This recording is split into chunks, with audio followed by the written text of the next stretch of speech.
مقابلے میں آیا امام حسین کے لشکر کی تعداد 72 تھی تو یزید نے 22,000. مجھے بتائیے 72 کا 22,000 سے کوئی مقابلہ ہوتا ہے؟ عمر بن سعد نے پھر عبید اللہ ابن زیاد کو لکھا کہ 22,000 بندے تھوڑے ہیں، کچھ بندے زیادہ بھیج.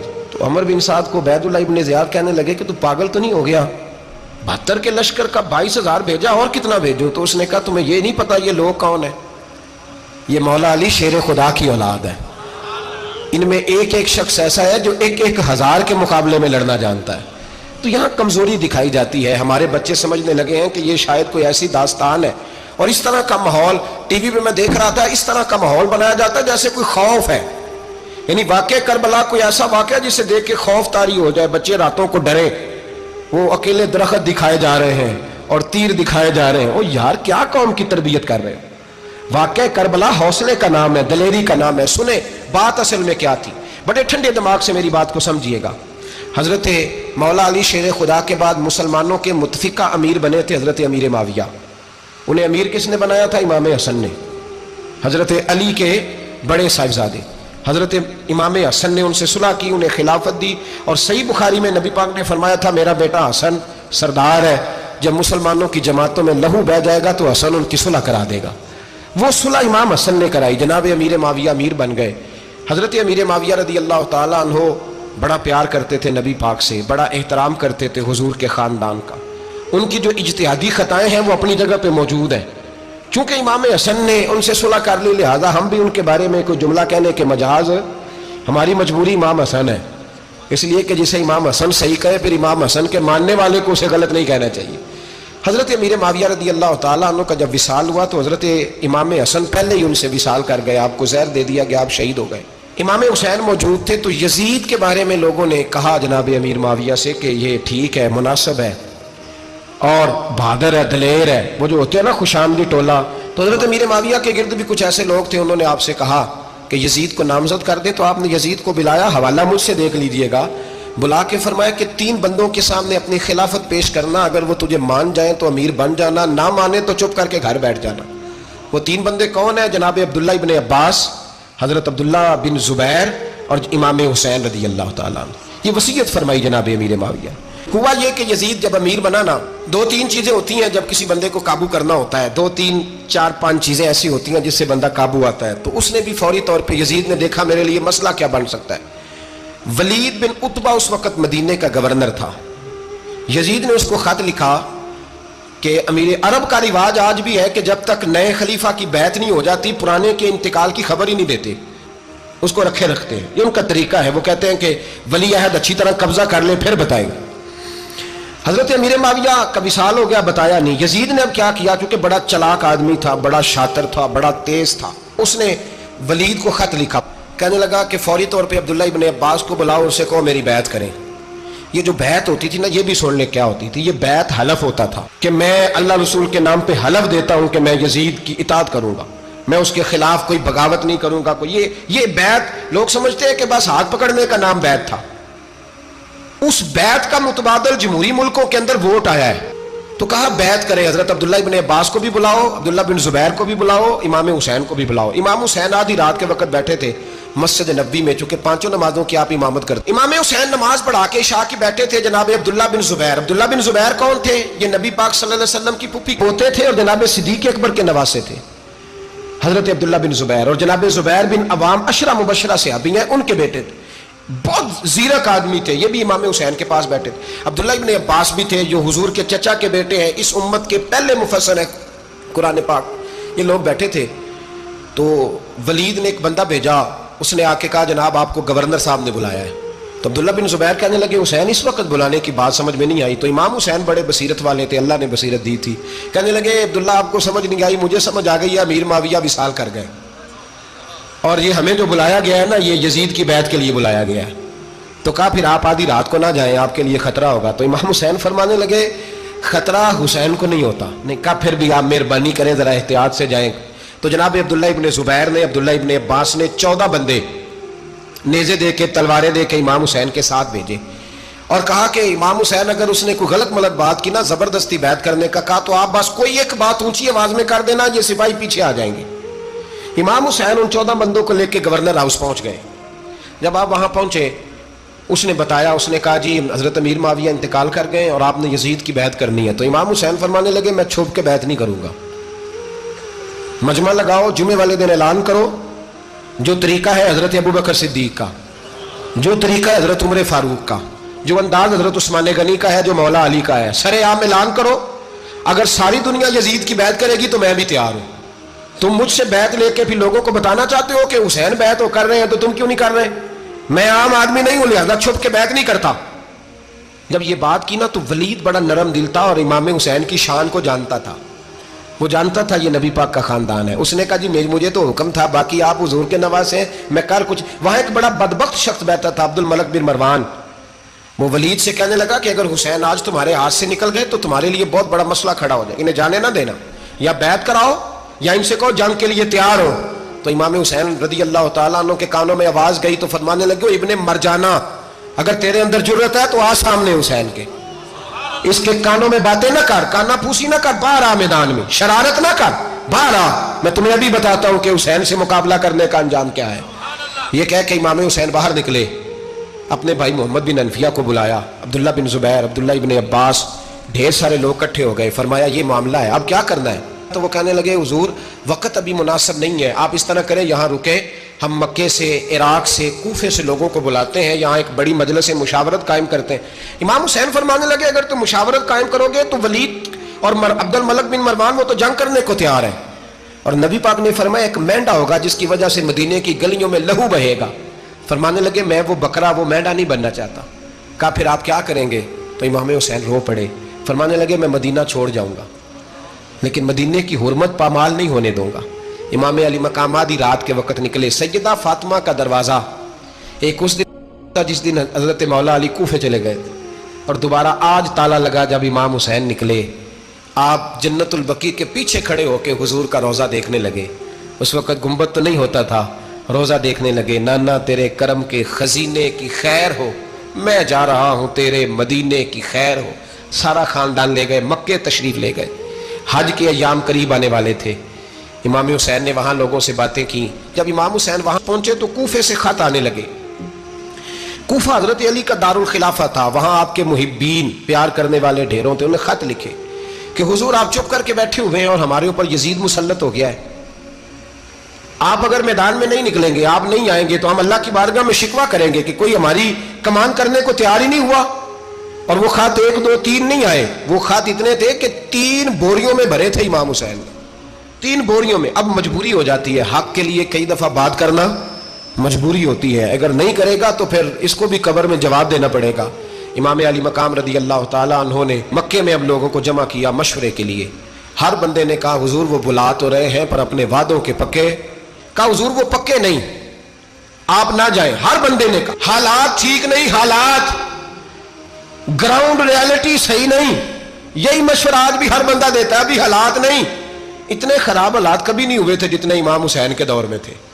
لیکن فرمایا میں دین کے خلاف غلط حکمران کو مسلط ہونے کی اجازت، بول کے بتائیے، بول کے، غلط حکمران کو مسلط ہونے کی اجازت، مزاحمت کروں گا، مخالفت کروں گا.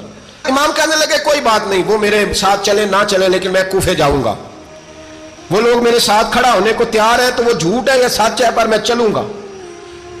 جب امام علی مقام نے اصرار فرمایا تو جو آپ کے قریبی صحابہ کرام کی اولادیں تھی ساری، یہ بھی اب بیماری ہے. کچھ لوگ کہتے ہیں جی صحابہ نہیں ساتھ چلے، تو میں کہتا ہوں اہل بیت نبوت کے تو کل افراد 21 تھے، تو 72 میں باقی اولادیں کس کی تھی؟ وہ ساری صحابہ کی اولادیں تھیں. وہ سارے، پتہ نہیں کیوں اس طرح کا فلسفہ بیان کیا جاتا ہے جس میں حالات خراب ہو. حضرت سیدنا امام علی مقام کو جب بہت زیادہ کہا گیا نا تو امام حسین رضی اللہ تعالیٰ انہوں نے فرمایا چلو میں ایک کام کرتا ہوں، مسلم بن عقیل کو بھیجتا ہوں.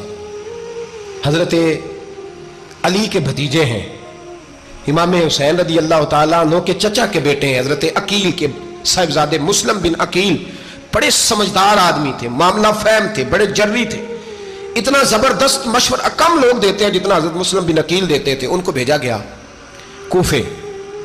اب اس میں بڑی تفصیل ہے، وہ اپنے 2 بچے بھی لے گئے. جب وہ کوفے پہنچے نا تو کوفے پر جناب نعمان بن بشیر کی حکومت تھی، آپ گورنر تھے اور اہل بیت سے بڑی عقیدت رکھنے والے، نرم رویہ. عبید اللہ ابن زیاد کوفے کا گورنر نہیں تھا، یہ کسی اور علاقے کا تھا. جب آپ وہاں پہنچے تو نعمان بن بشیر نے دیکھا کہ حضرت مسلم بن عقیل آئے ہیں تو لوگ دوڑے ان کی بیعت کرنے، بھاگے، اتنے لوگ جمع ہوئے کہ ایک دن میں 17,000 آدمی نے بیعت کر لی۔ کتنے بندے جی؟ 17,000 آدمی ایک دن آیا۔ اب وہ جو امام مسلم بن عقیل کے وہاں نعرے لگانے والے تھے کہنے لگے حضور یہ پہلے دن کی کارکردگی ہے، 2-4 دن میں دیکھیے کیا ہوتا ہے۔ 2-4 دن میں کیا ہوا؟ 40,000 آدمی نے بیعت کر لی۔ اب وہ 40,000 بندہ تیار ہو گیا۔ ادھر سے جو یزید کے وفادار تھے انہوں نے خط لکھا یزید کو کہ تو نے بڑا نرم آدمی گورنر بنایا ہے اور 40,000 بندہ چلا گیا حسین کی طرف، اگر ایک دن مسلم بن عقیل اور رہے تو جو تمہارا گورنر بیٹھے ہیں نا جناب نعمان بن بشیر، ان کو گورنر ہاؤس سے نکال کے مسلم بن عقیل قبضہ کر لیں گے، تو چپ کر کے بیٹھا ہے۔ یزید بڑا تیز تھا، اس نے ایک آدمی گھوڑے پہ دوڑایا۔ عبید اللہ ابن زیاد ایک اور علاقے کا گورنر تھا پر بڑا ظالم سا بدماش تھا، بڑا سخت گیر آدمی تھا۔ اس کو کہا کہ تو پہلے ایک صوبے کا گورنر ہے، جا تجھے دوسرا صوبہ بھی دیا۔ اس طرح کار فوری طور پہ کوفے پہنچ اور جا کے مسلم بن عقیل کو گرفتار کر، جو آدمی ان کا ساتھ پھر بھی دے اسے قتل کر دے۔ اس نے کیا کیا؟ وہ آدھی رات کو آیا، منہ چھپایا، جبہ پہنا، لوگ سمجھے امام حسین آ گئے۔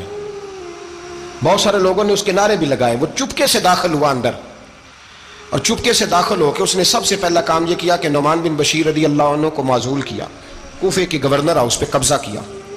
پھر اس نے اسی وقت سوئے ہوئے سرکردہ لوگ، جس طرح ایک گاؤں کا چودھری دوسرے کا محلے میں قبیلوں کے جو لوگ تھے چودھریوں کو بلایا، کچھ کو سزائیں دی، کچھ کو سخت کہا، کچھ کو ان کے عیب گنوائے کہ وہ تمہارا فلانا مسئلہ پھر خراب کر دوں گا، بلیک میل کیا۔ صبح ہونے تک حالات اگر تم نے میرے قابو میں نہ کیے تو یاد رکھنا بڑا مشکل ہوتا ہے حق پہ کھڑا ہونا، بڑی چیزیں لوگوں کو یاد آتی ہیں، اللہ جانتا ہے۔ پہلے کچھ ہوتا ہے، بعد میں معاملہ کچھ ہوتا ہے۔ حضرت مسلم بن عقیل کے ساتھ جس دن عبید اللہ ابن زیاد آیا 40,000 کا لشکر تھا۔ اگلے دن صبح ہوئی، اگلے دن تو یہ حال ہو گیا کہ آپ جب کوفے کی جامع مسجد میں ظہر کی نماز کے لیے گئے تو 5-7 ہزار آدمی نماز پڑھنے آیا، اور جب مغرب کا وقت آیا تو لوگوں نے چند ہزار لوگ رہ گئے، نماز کی نیت باندھی۔ توجہ کرنا میری بات پہ، ایک مسئلہ بھی سمجھ میں آئے گا۔ لوگوں نے نماز کی نیت باندھی تو حضرت مسلم بن عقیل امامت کر رہے ہیں، ہاتھ باندھے ہوئے ہیں، تو بہت سارے لوگوں نے پیچھے ہاتھ چھوڑ دیے۔ ایک بندے نے دوسرے سے پوچھا وہ ہاتھ کیوں نہیں باندھتے؟ کہنے لگے اگر عبید اللہ ابن زیاد کے کسی بندے نے دیکھ لیا نا تو ہم اسے کہیں گے ہم تو نماز پڑھ ہی نہیں رہے تھے، ویسے ہی کھڑے تھے، ہاتھ ہی نہیں باندھے سرے سے۔ جب نماز کی امامت باندھی تو 10-11 صفیں تھیں۔ جب مسلم بن عقیل رضی اللہ تعالیٰ عنہ نے سلام پھیرا تو پیچھے بندہ ہی کوئی نہیں تھا۔ حضرت مسلم بن عقیل کو گرفتار کیا گیا۔ عرب کا رواج تھا دشمن کو سخت سزا دیں تاکہ باعث عبرت بنے۔ بہت اونچا مینار تھا کوفے کا گورنر ہاؤس کا، اوپر لے جا کے جناب مسلم بن عقیل کو زمین پہ گرایا گیا، اور جب وہ شہید ہو گئے تو شہید ہونے سے ایک رات پہلے وہ خط لکھ چکے تھے امام حسین کو کہ آپ آ جائیں، حالات بڑے اچھے ہیں۔ خط ملا تو امام حسین مکے سے کوفے کی جانب چل پڑے۔ امام علی مقام رضی اللہ تعالیٰ عنہ جب چل پڑے تشریف لا رہے تھے تو رستے میں فرزق شاعر ملا، بڑا محب اہل بیت تھا۔ رستے میں ملاقات ہوئی، اللہ اکبر۔ حضرت مسلم بن عقیل جب گرایا شہید ہو گئے تو پھر اس نے اس طرح کیا کہ آپ کی لاش کو لٹکا دیا چوک میں۔ لوگ دیکھتے تھے تو عورتیں بچوں کہتی تھی تو نے باہر نہیں نکلنا، ہم نے نہیں امام حسین کے ساتھ چلنا، بس بڑا خوف ہے، کوئی بندہ نہ باہر نکلے، کوئی نہیں ضرورت ہمیں، حالات بہتر ہوگی تو دیکھی جائے۔ آج کتنے لوگ ہیں، کتنی دیگیں پکی، کتنی نیازیں بٹی، کیا کچھ ہوا؟ آپ ناراض نہ ہونا، میں آپ میں سے ہوں، آپ مجھ سے ہیں، یہ بات آپ کی نہیں میری سب کی ہے۔ آج بھی اگر امام حسین کے نام پہ جان دینے کی باری آئے گی تو دیگیں رہ جائیں گی۔ ناراض تو نہیں ہو گئے آپ لوگ؟ فٹافٹ مائیں کہیں گی باہر دی جانا، بالکل پتر سانو کی لگے، سارا دین کوئی ہمارے لیے؟ وہ پیر صاحب تو کرتے رہتے ہیں باتیں، ان کا تو کام ہے، خبردار ہم نے نہیں جانا۔ دیگیں دینے کو سارے تیار ہیں، جانے دینے کو تیار ہونا۔ ناراض ہو گئے آپ لوگ؟ چلو کوئی نہیں، ہو جاؤ، خیر صلی اللہ ہے، بات تو ٹھیک کر رہا ہوں نا۔